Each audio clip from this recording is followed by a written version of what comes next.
What's up, everybody? Welcome back to the dark side of music. Today, we are going to be going over a murder case. We haven't done murder in a little bit. Yeah. Um, this one was interesting. I'll say a fan of the band Pantera. Um, Danny, how do you feel about the band Pantera? Well, so the songs that are listed as their top songs, I know and I like. Like, Mhm. I wouldn't consider I'm not gonna sit here and go, oh yeah, I'm a fan of Pantera. But those songs that we've listed in the notes as like some of their biggest songs, yeah, I like those. Those are good songs, and I'm sure they have other songs that I just have never heard that I like type of thing. Um, I do have to say before we really get far into this, you have unlocked a new fear in me as a musician and as one. I've told you kind of the band's new kind of plan is to like start playing more of these weekenders and kind of going on the road. And look, Yeah. we're in no way in the same ballpark as Pantera or the side project that this particular musician created post Pantera, but still, you've unlocked a new fear in me from this story, and I just had to make sure that I told you that because as I was reading it, I was like, "Oh, that could happen." Like It crazier things have happened. it's a crazy story. It really is a crazy story. Yeah.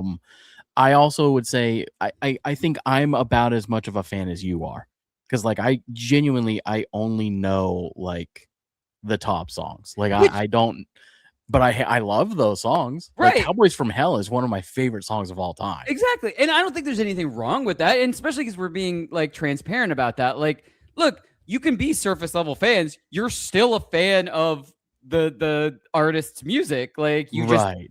you're not a mega fan where you have like this grand like appreciation for their songs that aren't like their biggest hits type of thing. Yes. So like I wouldn't walk in the room and say, yeah, I'm a fan of Pantera, but like yeah, if somebody puts it on, obviously I'm going to recognize these songs and enjoy Mhm. them, and then maybe I'll find another one that I didn't know about. Right. My introduction to Pantera was from Guitar Hero. That's exactly what I was going to say. Yeah. That is where I played Walk and Cowboys from Hell, Yeah, and exactly. I loved playing those songs. Mm-hmm. So, um, that being said, we are going over the tragic murder of Dimebag Darrell, one of the most intense cases in music history, honestly.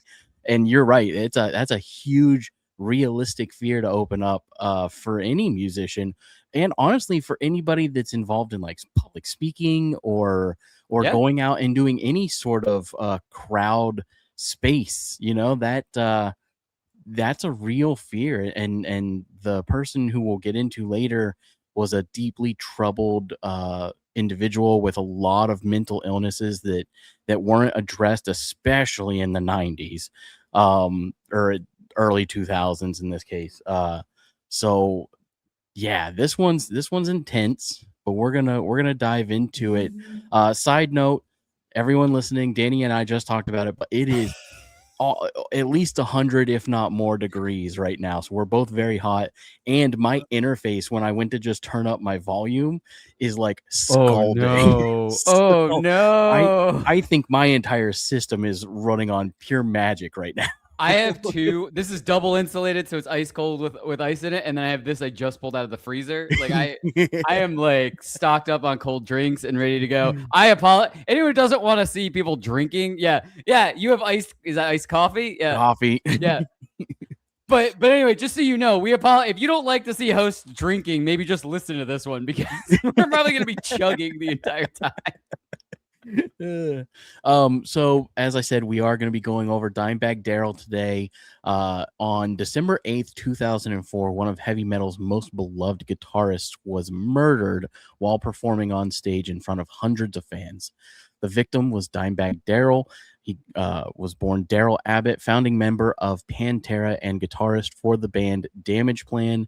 The attack lasted only seconds, but its impact permanently changed the concert security and left the metal community asking one question: could this tragedy have been prevented? It's an interesting question. I Uh, mean, the problem is like, and I mean, we will definitely gonna dive even further into this, but like at my last concert, there's no metal detector, there's no pat. Right. Like they just check your ID to make sure that you're either under or over 21. Yep. So like, I guess maybe if we're talking, ex Pantera member, side project Damageplan, maybe there's bigger security at bigger venues and stuff like that now post this. But like for anyone smaller, like my band, and even medium tier bands, I don't know if anything has changed. I don't know if Mhm. like so that ad, like that's why I was saying a new fear is completely unlocked with this, because it's like it might have changed things for bigger artists, but Yeah. I don't know if it's changed anything for smaller. Well, and I think it also just depends on the type of venue. I think the other thing too is it depends on now we live in a world of digital how do I describe this? Like everyone's connected, digitally. So like chances are if somebody were making threats or Yeah. anything of the sort, you would know ahead of time, and then I could see them like maybe increasing security if you have those concerns, right? But like usually every show that I've been to other than larger stadiums or arenas, there's no metal detectors or Oh yeah. anything. Yeah.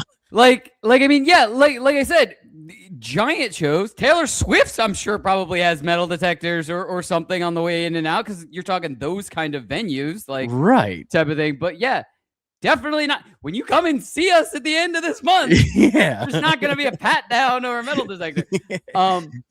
I'm very excited about that. That's why I mentioned that. Yes, me too.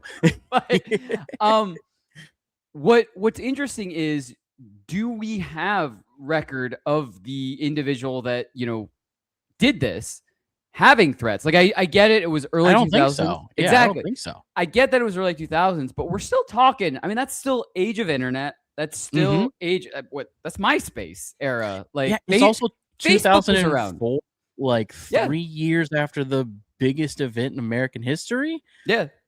Security was tight in Yeah. most I situations. get, so my point is, I get that, yes, now everybody puts everything on the internet. You got TikTok, people can open it and record any thoughts they want. So like someone like this may have a history of posting something odd and concerning behavior. Maybe they wouldn't say, go into this show tonight type of thing. Like they wouldn't, maybe they're not gonna like confess what they're about to do. But at the same time, you might see somebody with more and more concerning behavior coming up on TikTok and Instagram and stuff like that. But if this person wanted to have put stuff up on the internet, he still could have in that era, is my point. So maybe Yeah, this still would yeah, have went under the radar even today, or even if you want to compare 20 years difference, 2024, which is right. still age of TikTok, Instagram, Facebook, like, you know what I mean? So like, I don't know if much would have changed between the two, other than the fact that, depending on what the venue was, there may have Right. been a little bit added level of security type of thing. I also, and I have this conversation with my wife pretty often. I live in the world of if an individual wants to bring me harm, they're going to find a way to do it. Like I Yeah. can put in measures of protection, but at the end of the day, like realistically, if they want to proceed with that action towards me, it's going to happen one way or another. So I truly don't even know if security would have really changed anything. He Yeah. would have just outsmarted that. He would have found another way, another avenue. Or waited for a different show. Like that's the Yeah, thing. Like yeah, I mean, this was obviously part of more, like this side project would have played more shows. This is the only reason this absolutely. was the last show, was because of this tragic thing happened from it, like type of thing. So you wait another night, like Yeah, type of exactly, thing. exactly. So And there have been so many tragedies like this over the years that yeah, I mean, look at the Mandalay Bay incident. You know what I mean? No one could have possibly predicted that that was going to happen. yeah, No security, and that was recent. No security could yeah. have planned for that. So, yeah, those who want to commit harm are going to commit harm. It's just We need to make whatever efforts we can. But I do agree, it is kind of crazy. I go to a lot of shows, and the only time I've ever went through, there's more security to get into Busch Gardens than 90% of the venues that I've been to. Yeah. And Yeah. and as a musician, like I until you presented this story, this was not a realistic fear in my head. Now we've started booking all of these faraway shows, and I'm like, okay, got to think about this now from now on. I will say though, Pantera was how do I say this? Controversial, I think is the best word to describe it. I think you, sir, are the most charismatic fella I've ever met in my life. I think you're gonna be great. So all you're saying is I got to keep up the bouncy, fun pop punk music, and then I'm fine. Okay. Yeah. I think nothing against the band at all, but like Phil Anselmo is an extremely controversial individual and has been most of his life. But let's dive into who exactly Dimebag Darrell was. We all kind of know him, and if you're new to like the music scene, Dimebag Darrell was born in 1966. He was born in Texas, Enos, Texas, to be exact. He was the lead guitar player for the band Pantera and Damageplan, and he was known as one of the greatest heavy metal guitarists of all time. Definitely not an argument on that. He was an innovative guitar, or he had innovative guitar techniques. That I mean, he did, but like, I don't know. I would argue that one a little bit. He was definitely a friendly guy. He was very charismatic on stage and had very strong connections with his fans. He loved his fans. He loved the fan base. He did a lot of stuff for his fans during his time with Pantera, and made sure to be friendly and greet everybody that he could at shows. And he was influenced by Van Halen, Ace Frehley from Kiss, and Randy Rhoads from, of course, Black Sabbath. And Dimebag was constantly ranked among the greatest guitarists in rock and metal history. So that is kind of his initial background. You have anything on that, Danny? Anything you want to dive into there? Like I said, I think the innovative guitar techniques is a little argumentative. Yeah, I mean the problem is I'm a vocalist now. Yes, I did grow up, playing guitar and stuff, but like I feel like the guitarists I have in my band, they're amazing guitar players and will always be, on a different level than I am. That's why I'm never going back to playing guitar. Like live. Like I still, Right. I'll still strum around on my guitar, play some stuff here and there. I feel like depending on the genre of music, you have these skills that you have to be able to do just to be on the same level. And I feel like, heavy metal and metal in general and stuff like that are very intricate solos, very intricate leads, stuff like that. So I do put them on a tier above a lot of musicians, and I feel like, it's not even a skill level thing. It's just what the median is for that particular, what has to go into those songs. And it's not to say like a normal rock guitarist isn't on the same level as a guitarist for a heavy metal band. I'm just saying what they have to play for a certain song asks for more type of thing. You can get away.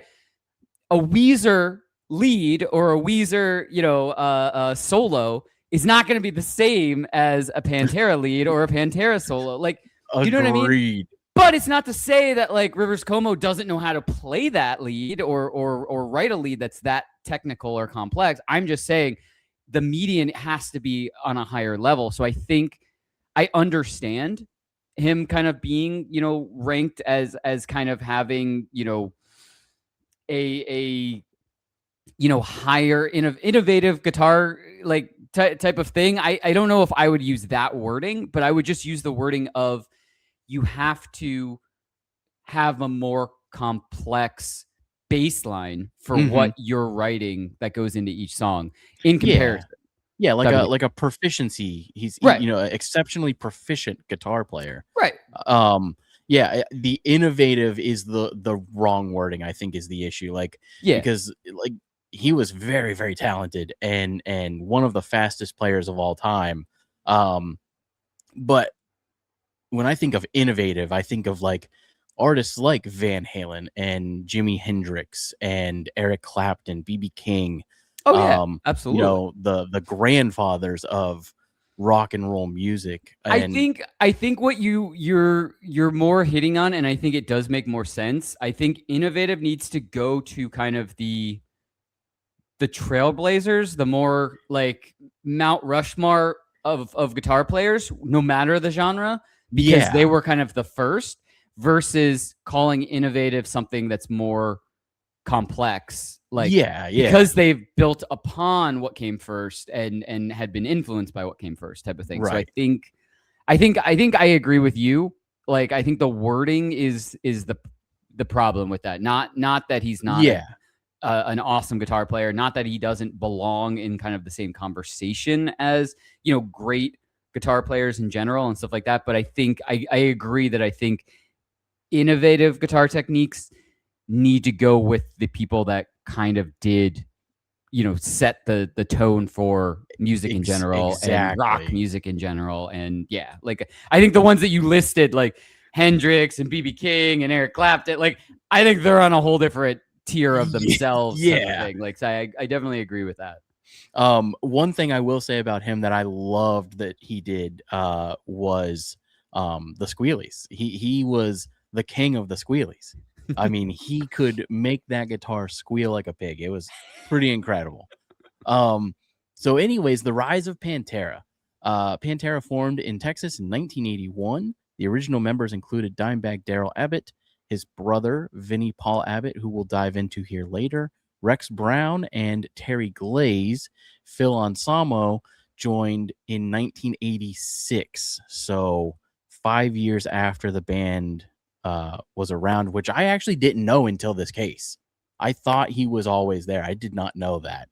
I didn't know Uh, much history about Pantera in general. Like I knew I knew these three songs that we have as the breakthroughs type of thing, but mhm, like that is literally all I really knew about Pantera in general. right.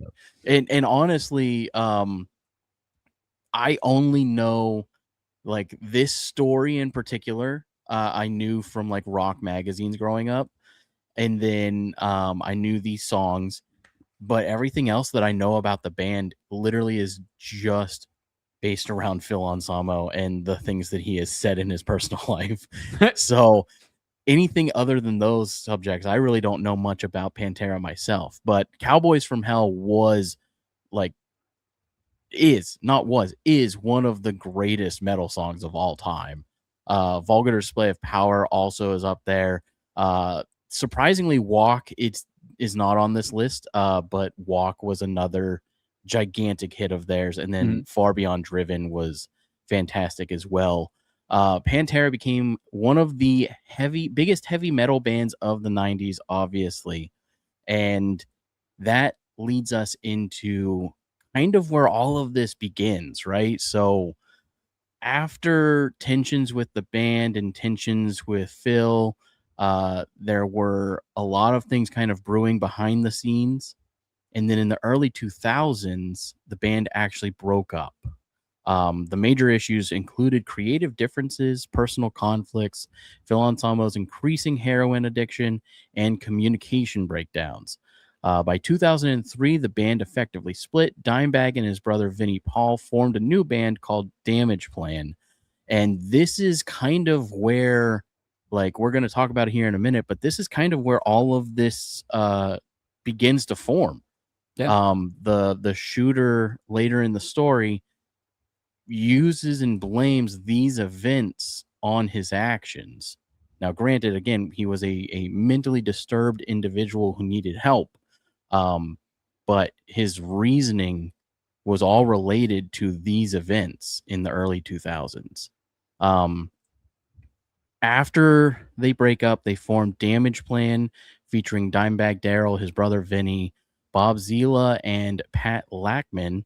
The debut album Newfound Power, although successful, many Pantera fans hoped for a reunion.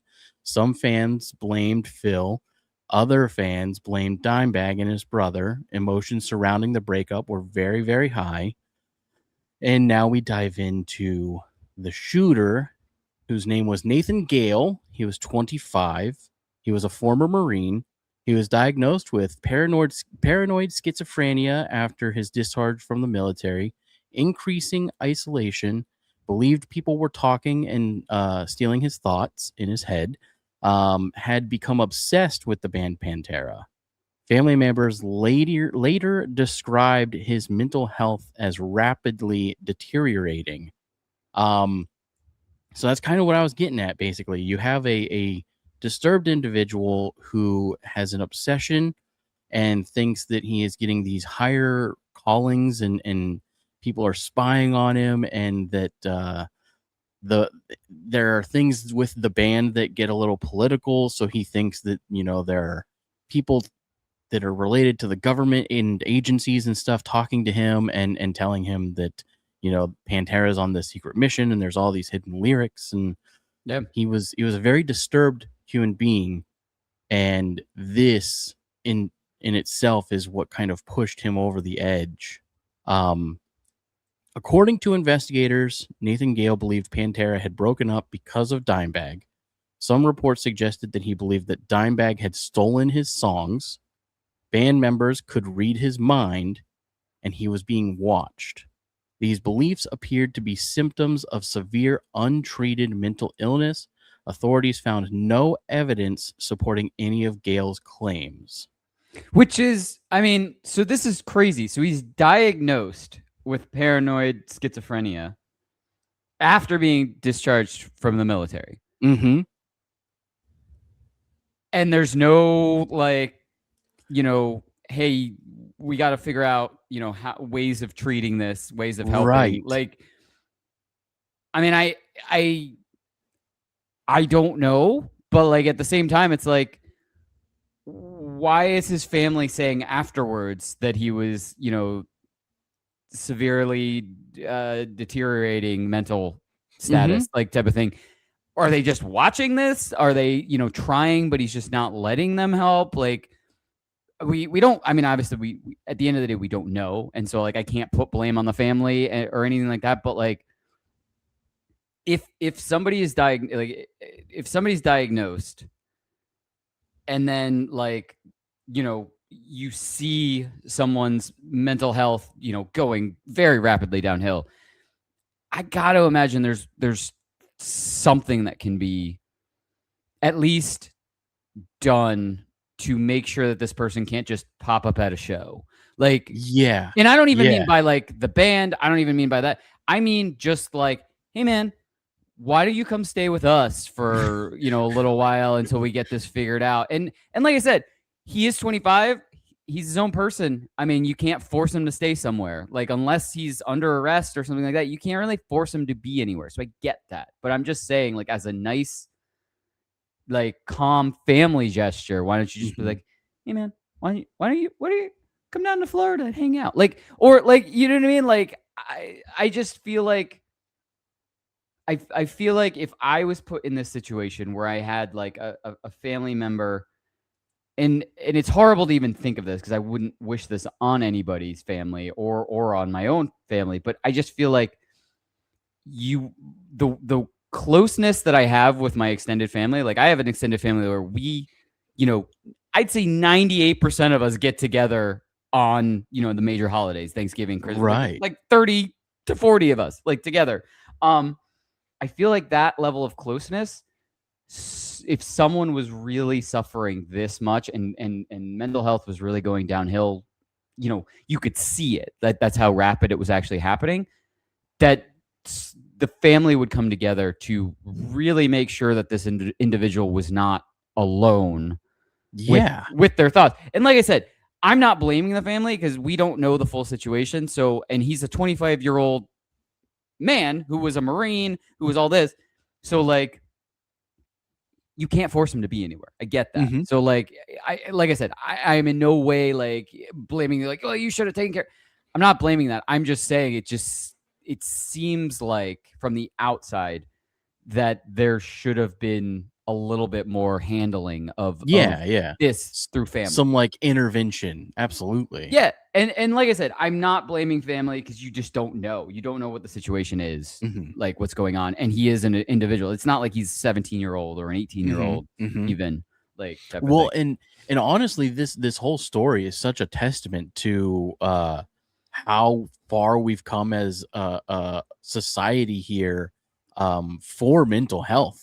Like, Yeah, you because this clearly shows that, like, if somebody was diagnosed with schizophrenia and paranoia today, there would be multiple people keeping track of them and multiple people checking in and like required, check-ins with doctors and making sure that they're on their medications like that in 22 years, right? yep, That's an impressive feat and like it is, truly incredible how and far we've come. I really think what one of the biggest things that has kind of brought about that, and there's still plenty, way we like further we can go with Mhm. helping people out that are suffering, with any kind of mental illness or anything like that.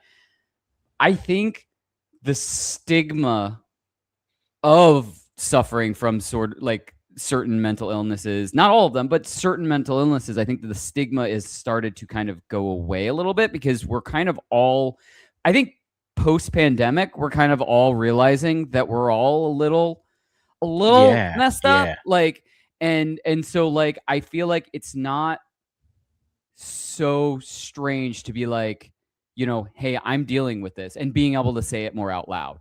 Like, Yeah.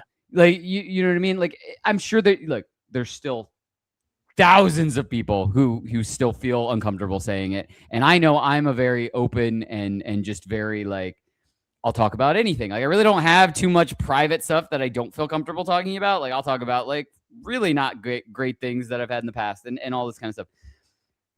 And I know everybody's not like me, but I do feel like over the last 22 years, the kind of the stigma of mental illness has kind of gone away to a certain degree. I think there will always be a little bit, but I Mhm. do think, you know, it's at least gone down from where it was.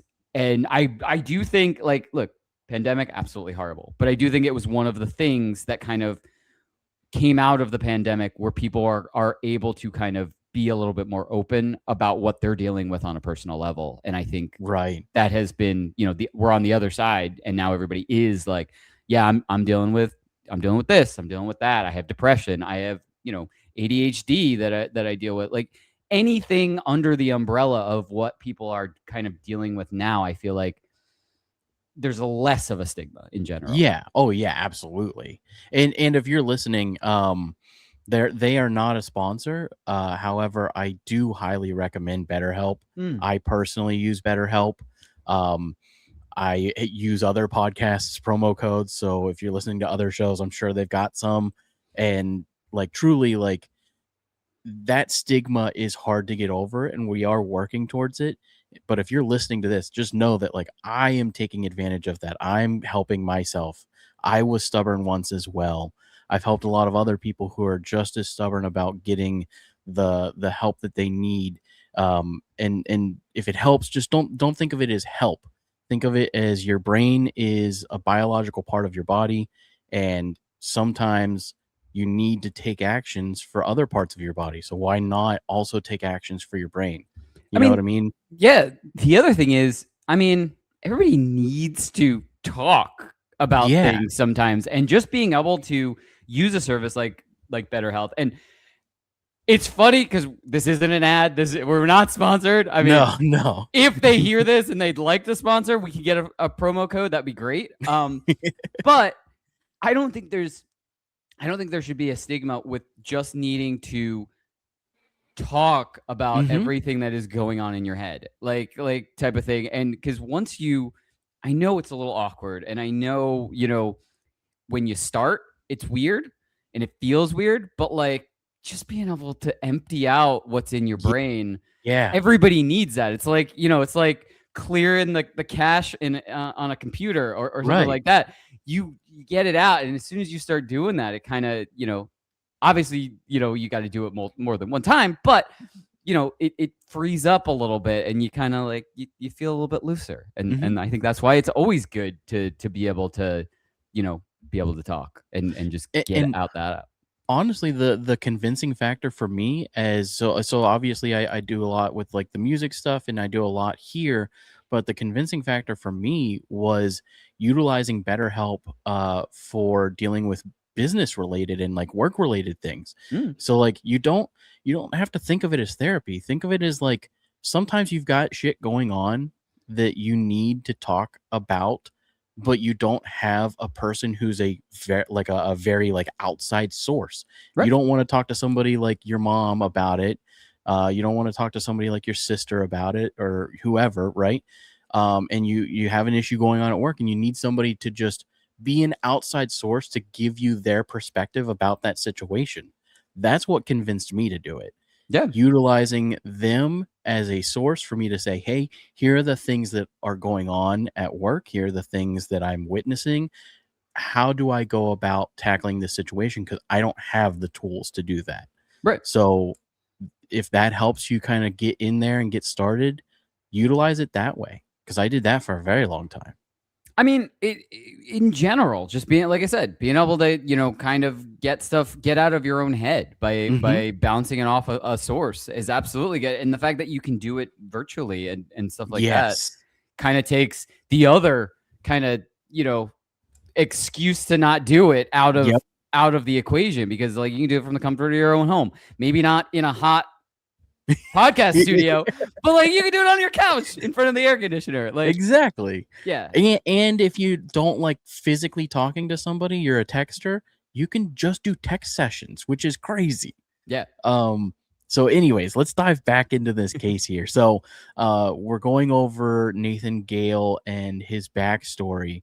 Now we get to the day of the incident, December 8th, 2004, in Alrosa Villa, Columbus, Ohio. Shout out Columbus, Ohio. Approximately 600 people. Damageplan was performing the opening song of the night. Only seconds into the performance, Nathan Gale rushed the stage carrying a Beretta 9mm handgun. That happened incredibly fast. Gale immediately shot Dimebag multiple times at close range. He then turned his weapon on others attempting to stop him.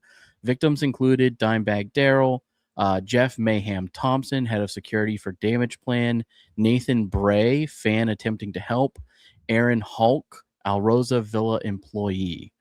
Several others were wounded. Witnesses described complete panic as fans scrambled for safety. Many initially believed the shooting was part of the show because of the loud music. Um, Several individuals attempted to stop Gale despite being unarmed. Jeff Thompson confronted the shooter and lost his life protecting others. Nathan Bray rushed the stage in an effort to disarm Gale.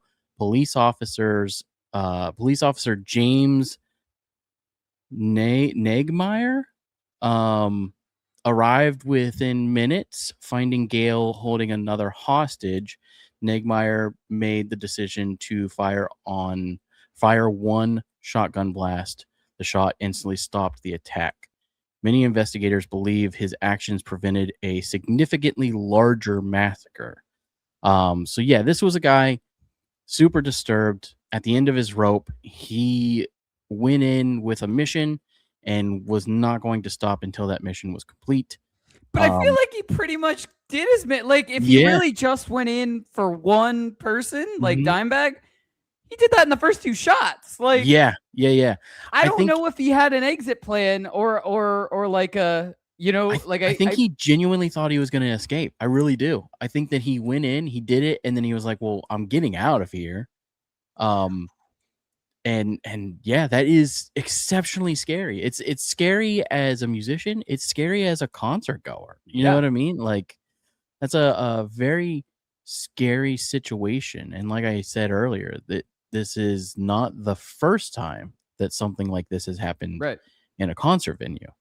right. Um, Yeah, I mean, it is crazy. Thankfully, people were able to stop what happened, and unfortunately, people lost their lives protecting others, and um, it is a complete tragedy, and unfortunately, there are just disturbed individuals who need help out there. This one's extremely cut and dry.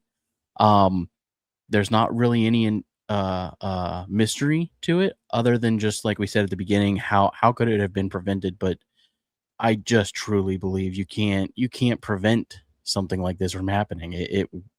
He was set in his ways.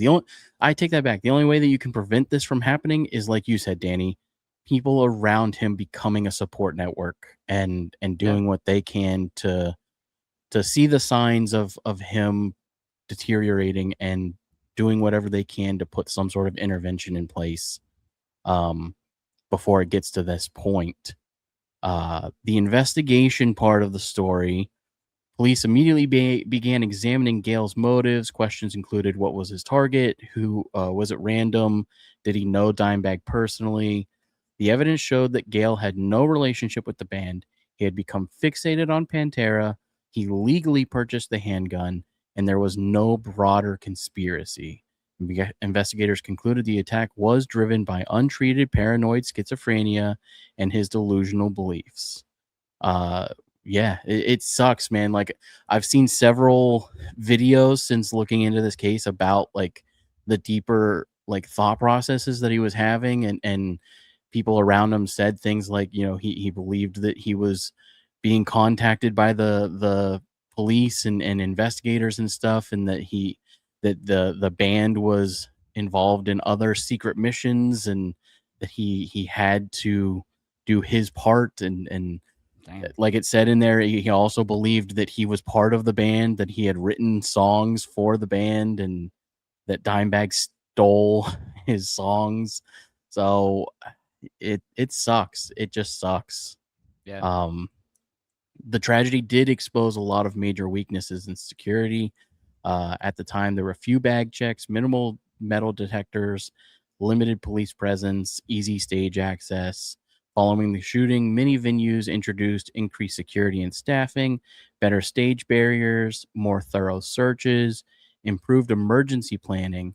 The attack permanently changed how smaller concert venues approach safety. Again, let's bounce back to like our conversation though, because like prime example, and this is no dig at the venue. I love this venue and I will continue to go to this venue, but the Canal Club in Richmond. It's a fantastic venue, but there's just a guy. You just walk in, you hand him $10, he gives you a wristband, and like it's just a bar with a stage. I mean, I guess there's technically a barrier, like there's like a little metal pole in front of the stage, but like there's access points on both sides. It's just a pair of stairs. They're not like setting somebody up to stand in front of it and be like, "Whoa, you can't go up there." Right. Um, so I don't know, man. But again, that's technically a concert venue, but the acts that go there are significantly smaller than Pantera. Oh So, yeah. Yeah. And that's why it goes back to like what's crazy is they're talking about, more security for small. When you're talking about at least 600, that means the room cap was probably what, 800? Like oh you yeah, know what I that's mean? right. I That is forgot not a about that small part. venue. Like a small venue room cap is like 300, 350, Yeah, 250 to 350. Like those are the rooms that I'm playing. Maybe we're playing a 400 cap room, but right. you know what I mean? Like those are the smaller ones. But the stage that I just played on, like around here, like there wasn't even stairs. You could just pop on the side on either Yeah, side. You just roll on the stage. You're there, type of thing. There's no border at the front either. There's just a couple of monitors on either side, type of thing. yeah. So No, I it, agree with you. I forgot it said 600 people, so that's more like the yeah, Norva, yeah, in Norfolk, and that, I guess, now that I'm thinking about it, I've been to a handful of shows there. There is more security there. They have the metal detectors out front. You go through two actually. You go through the first set and then set your stuff in the little container and go through a second set. So I guess, yeah, that's pretty secure. And I think that one seats like 2,000 or something.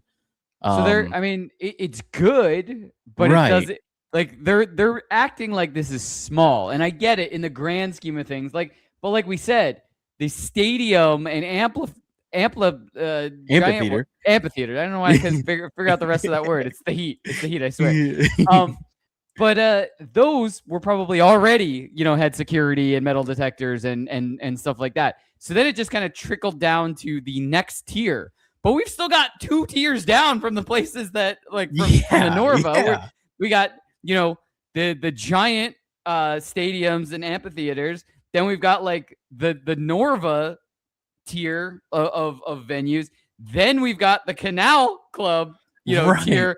Then we've got the small the actual small venues that Right. are like where you host open mics and whatnot. Exactly. So Yeah. like, I mean, it's only trickled down 1 tier, I feel like. We Yeah. need, and I get it. Like, the smaller clubs, there's less of a chance because there aren't like crazy bands playing at those or anything like that. But if someone, just wants to, do whatever they want, they can. And that's Right. scary. That's why I said it's not a likely thing that can happen. But of course, now I have a new fear unlocked. Just kind of thinking about this is because you never know. You never know. Well, Danny, I'm just gonna offer it up front. I will be security and travel with the band if I have to. Look, I've already said you are more than welcome to come to both shows and just hang out with us the whole time. I know we haven't met in person yet, but like, I look a lot bigger on the screen than I actually am. I'm only like 5'7". Well, I know we haven't hung out in person. I might look a lot bigger on screen, but I am 5'4" to 5'5", so you're still bigger and taller than me. No, it is crazy though. But also like the stadiums and stuff, like I just realized like they're used for other things. Like you have sporting events that those are typically used for. So Right. I just would assume there's an added level of security for a venue that's right. being used multiple ways. That's what I'm saying. Like, I feel like even already, like, mid 90s, early 2000s, like amphitheaters, stadiums, and like giant venues, like the indoor, like Madison Square Garden, like, obviously those kind of venues that these like Metallica and Taylor Swift, like those artists are playing, they already had metal detectors and that level of security and everything like that. So what happened from this is the next tier down. They kind of implemented this level of security too. I don't know. I mean, you did say, there's at least one guy at the Canal Club. I don't know if there'll be anybody at the 2 stops that we're going to be at. Well, and not to make everything connect to 9/11, never forget. It was 3 years after 9/11. Like, I feel like if we were ever at a point in American history where security was an exceptionally big thing being talked about, it's the 3 years following 9/11. Yeah. Like, that was top priority. So I don't know, man. It seems a little suspicious the more that I think about it. But I don't think there's any sort of like mystery to it. I really don't. Oh, I think no. I think it's pretty cut and dry on what happened, and it's just the tragic result of untreated mental illness, and it really affecting someone, and and like you said, it was a very crazy series of events. The band broke up, and then within a year, this other project had started and was already, I mean, 600 people is nothing to laugh at. Like, I understand compared to Pantera, I'm sure it's way lower of a crowd, but 600 people, 600 people, like, that's a lot of people at a show to see your band type of thing in general. And so like to have that amount within a year of Mhm. Pantera like actually officially breaking up is, you know, a feat of itself. Like, but it's just like this series of events was kind of Mhm. very, you know, crazy in general and was very accelerated because of all of this and everything that kind of, you know, had happened in general type of thing. I also think that it's a big testament to how incredible Dimebag was as a guitar player. Like, clearly, he was such a vital piece to Pantera that he was able to leave and immediately start right back up and develop a relatively successful side project. Yeah. Like, that's pretty damn impressive in itself. Um, so obviously it was a major impact on everything. The murder shocked musicians around the world. Tributes came in from Metallica, Ozzy Osbourne, Black Label Society, Slipknot, Avenged Sevenfold, and countless others. Many artists cited Dimebag as one of the most influential guitarists of his generation. This is where it gets a little more interesting. Vinnie Paul, the tragedy deeply affected Dimebag's brother Vinny. He rarely discussed the shooting publicly. He refused multiple Pantera reunions over the years. Many close friends said he never fully recovered emotionally from witnessing his brother's murder. And Vinnie Paul tragically died in 2018 from heart disease. Um, I also know from several stories that Vinny, after that incident, had a heavy, heavy drinking problem, which sucks and could have led to some of his heart disease. Yeah. But yeah, I think that truly just really, really impacted him. He never fully recovered. Now we dive into Phil Anselmo. Uh, One of the topics that continued to generate a lot of debate is whether comments made by former Pantera vocalist Phil contributed to growing tensions. Prior to the shooting, Anselmo had given interviews criticizing Dimebag. In one interview, he included a statement that Dimebag deserved to be beaten severely. After his murder, those comments were received with renewed scrutiny. However, investigators found no evidence that Nathan Gale acted because of Phil's statements. Authorities concluded that Gale's actions were driven by his mental illness rather than any outside influence. Um, it's Yeah, but crazy. how can you say that if he feels like he's getting messages from the band and all that stuff? Yeah. He's gonna latch on to any comment that is Yeah. made, and you know, not trying to put blame on any individual other than the person that actually, you know, shot the gun in the first place. But at the same time, how can you say, you know, Hmm. that didn't at least, you know, in some way pile on, like, type of Absolutely. thing? I do think the police were just protecting him.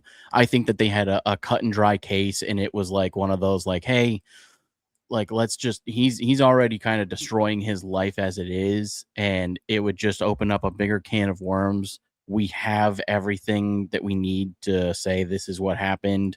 Let's just move on. Everybody needs to move on type of thing. Mhm. It is crazy though that a little more on Phil is that he is back with Pantera. Like they came back a few years ago, and like he's constantly talking about his brother Dimebag and that death, and he's had several interviews about how it impacted him and how he loved Dimebag. So like I don't know, man. He's a strange individual. Um Yeah. this story also always makes me think of, I don't know if you remember this, Danny. Do you remember when Scott Stapp tried to assassinate the president? No. Yeah, that's another one where I'm like, Creed is bigger than ever before right now. And it's like everyone just kind of moved past Scott Stapp trying to literally storm the White House and assassinate the president When did because well, uh should we save this for another case file? I don't wanna well throw it out at well the end of this one. it disappeared. Like they just Oh. it happened and then it was just like he was arrested and they let him go, and it was a mental breakdown fueled by drugs and alcohol, and then we just moved on. And I want to find out. Let me check the year because that is important to me saying this. Um,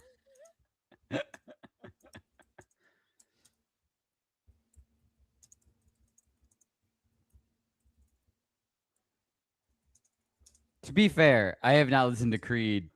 okay, A long time. 2014. It was 2014. I can't imagine that I've listened to Creed since 2014, like in general, and not because I heard about this, but just in general. Yes, Creed's frontman and his estranged wife and sister-in-law called 911. They reported that Scott Stapp believed he was a CIA agent tasked with killing the president, Barack Obama, in 2014.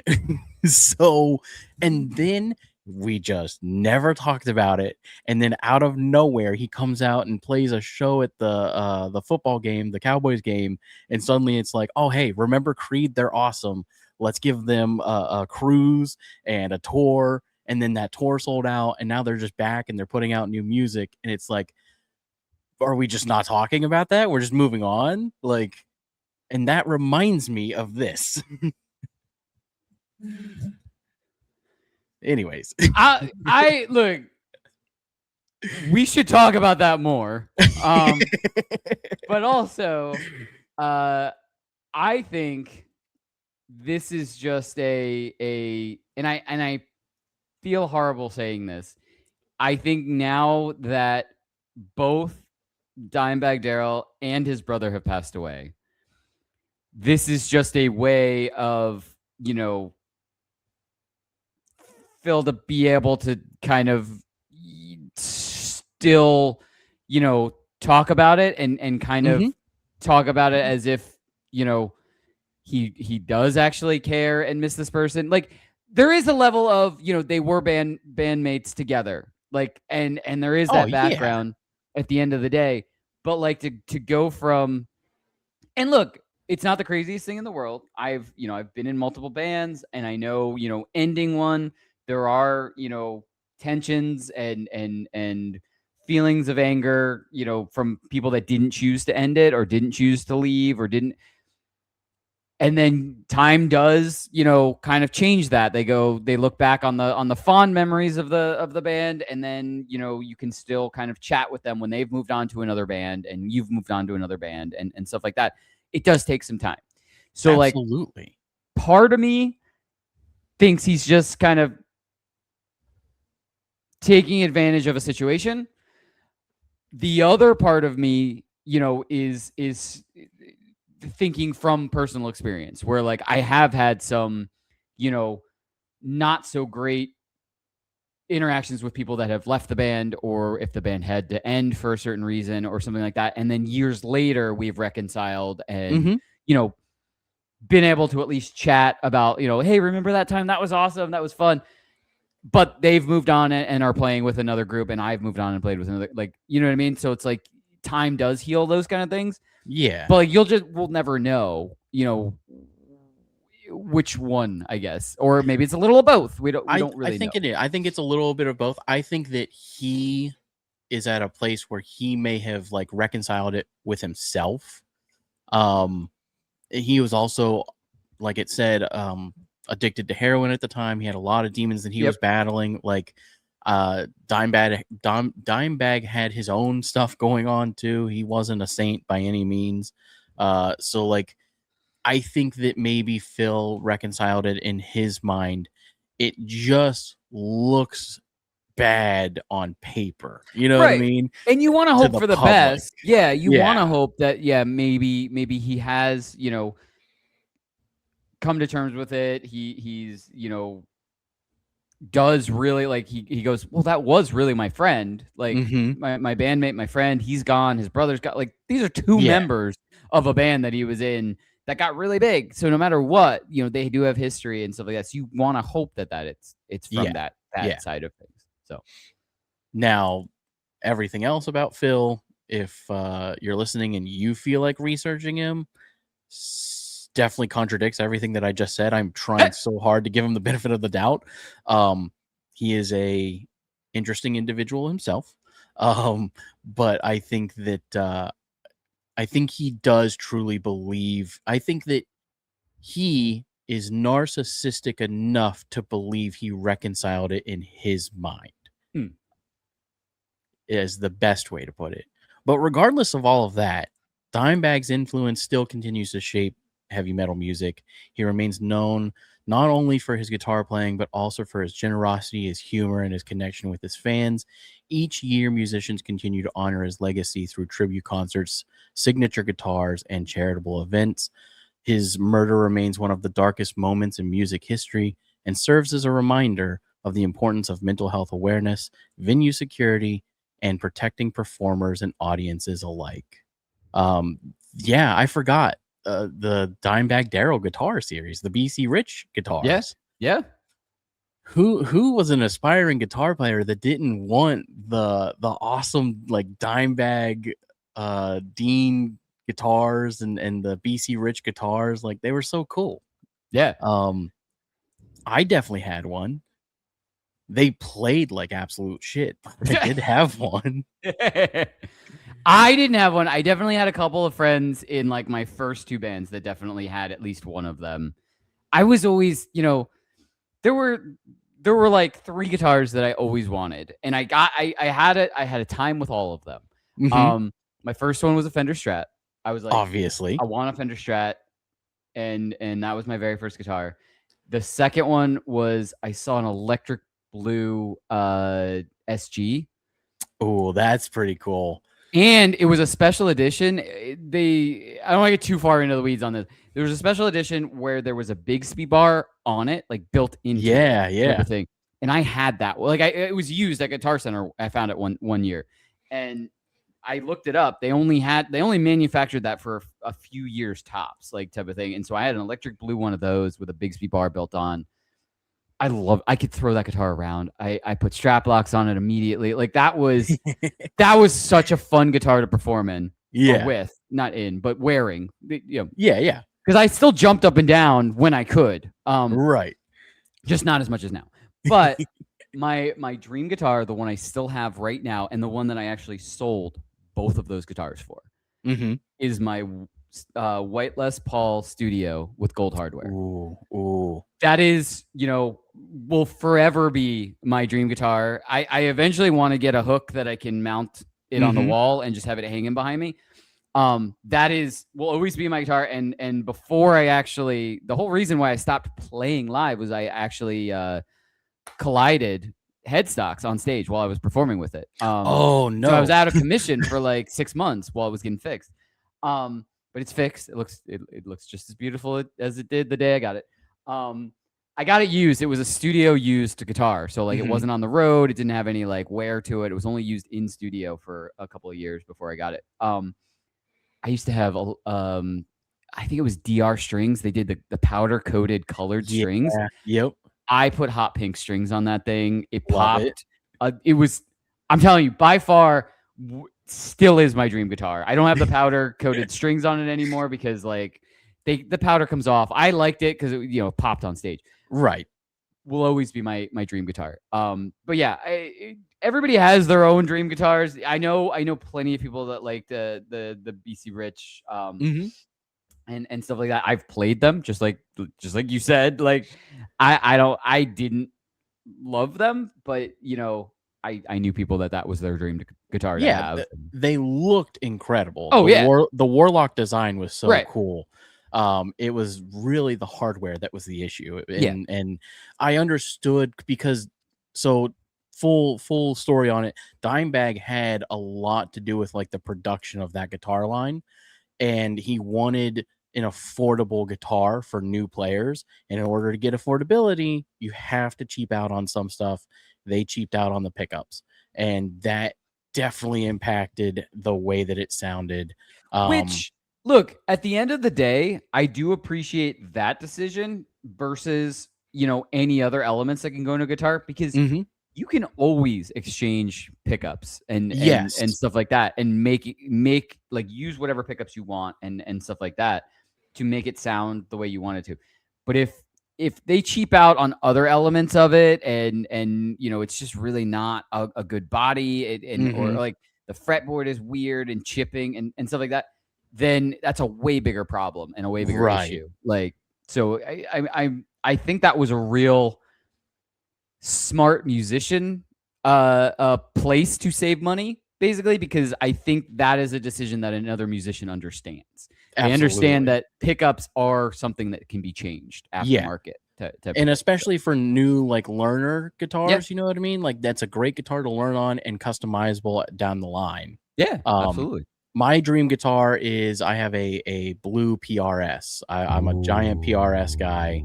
But honestly, that black guitar right there, See it. that was a anniversary present from my wife, Oh, our very cool. first anniversary.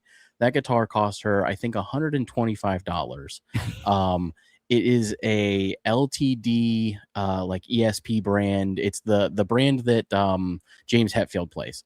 Oh wow. Um, yeah, it was very, very close to what I wanted at that time, but I wanted the obviously the more expensive version, but she found that and got it for me. Hands down, best guitar I've ever played. Like it's fantastic. I love that guitar.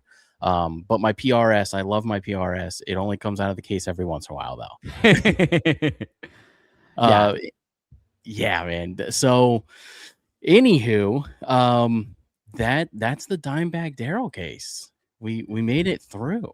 we did. I'm already sweating. Not because of the story, but just in general. Like, I agree. I agree. wait, Um, I mean, I feel like we've already kind of talked about another case that we need to talk. we might have to mix that one in with like 2 or 3 cases. There is not much to go on. They really it's a mystery though. Like We they could do clamped we down could on do it like so fast. a rapid fire, mysteries that were partially scrubbed episode. Ooh, So yeah, there yeah, yeah, is no yeah. answer, and there might not be a lot of backstory or real, but we could just do like, if we can find like 3 or 4 of them, maybe we just, we throw them out there and be like, hey, this is kind of weird. I love that idea. Something like that might be kind of cool to do. The other thing is, I know something because you've texted it to me and you've shown it to me, and it's already public, so it's not a surprise. But I think it's really cool, and I'm already gonna start buying them for family members and stuff. That we have merch, like, We do. for this podcast. You have really awesome merch in general for Hook and Bridge, like anything. I looked at the entire store. You have very cool merch. I am super jealous because I want to get merch for the band and get an online storefront in general. But I love the merch that you made. Not only you made it just happy to be here shirt that I love, that I It's want to wear. awesome. I'm It's awesome. Shout out to 100%. Chris. That was Chris's baby. Yeah, He took that idea and ran with it. I love it. I 100% want to wear it. I kind of want to get 2 because I want to wear one as is, and then I want to cut the sleeves off of one of them. Yeah, Because yeah, yeah. I just feel like it would fit that shirt, but I want to have one that's normal too. And then I have to get one for my dad because I know my dad will wear it 100%. Right. But the Dark Side of Music ones too are awesome, and I'm 100% getting one of those for my dad too, and at least a couple other family members. Like, And there's gonna be a lot more. I'm putting a lot more on. We started slow. I just wanted a slow rollout, but like yeah, we've got I think 2 different cups over there. We've got like a tumbler and then a coffee cup. There's a t-shirt. The t-shirt's great. It's very funny. Yeah. There are stickers. And honestly, my pride and joy on there is the playing cards. I wanted to make like merch that I thought of like represented true crime. And for some reason, I saw the playing card option, and I was like, that screams mafia. So That's cool. That's what we made. Yeah. But it looks awesome. I have an idea that I think we have to do eventually. Is I think we both need to get coffee mugs that say Dark Side, and that's what we used to drink whether it's a cold Yes. beverage or a hot Oh, beverage. yeah. From Oh, now you're on, so every smart. show, yeah, You're so every show smart. has to have us drinking from those, like, moving forward. I think it's That's great. great. No, dude, the merch line's up and I love it. I think it looks fantastic. The quality is great. I have several pieces from this company that I've ordered for myself. Their hats are awesome. Their shirts are awesome. Um, they represent like the largest clothing brands. So like all of our shirts are your classic like Gildan or Bella Free, you know, the classic materials you'd find at your stores. Yeah. But the thing that I love is when they put the logos on there, they use a special DTG flex. So when you wash it and wear it, the vinyl flexes with the wear and tear so it doesn't like crack and crease. So Ah, yeah, yeah, I it's a like that. very nice material, very breathable. So yeah, check out the merch line. It's over on our website, hookandbridgepodcast.com. Go to the storefront. Um, and there will be plenty more to come out on there. Awesome. Yeah, I'm excited. Side note, I'd be happy to have an entire Just Happy to Be Here line of merch on there for you. I would love it. Like, I haven't even told the rest of the guys because I kind of want to just like show up one day wearing it and just be like, and just have them like see it, not recognize it, and go, "Do we have new merch?" Like, that's kind of. I think that's gonna be how I spring it on them. Like, is I just kind of want to come in to like a practice wearing it one day. Just like, I love it. or what if? What if? Oh, how fast is the ordering process? Because what if you just showed up to our show wearing it? Oh, I'll have it by then. Yeah. That would Yeah.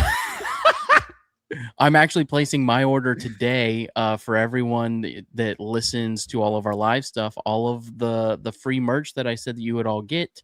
Oh, very cool. I'm ordering it all today and sending it out to everybody. So Nice. yeah, expect some free stuff coming your way.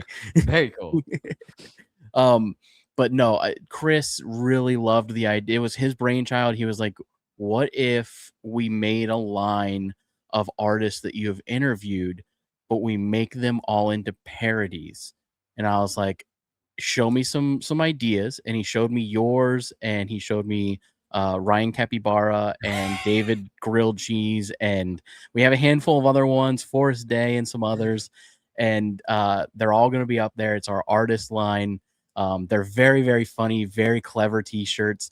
The Just Happy to Be Here shirt is, of course, our golden retriever, Danny. So With a blue mohawk. I love it. yeah. I absolutely love it. So So anyways, yes, our merch is up. Please go enjoy that. And yeah, thank you guys for listening. It's very, very warm. So we need to get those mugs and we'll just have like yes, ice in them from now yes, on. Like yes. I'll just have ice chips in mine. I always drink coffee on the show. So I'm gonna get that and my coaster. I'm gonna put it right here on the desk. Perfect storm. Awesome. All right, guys. It's been incredible, and we'll see you next time. Bye, everybody.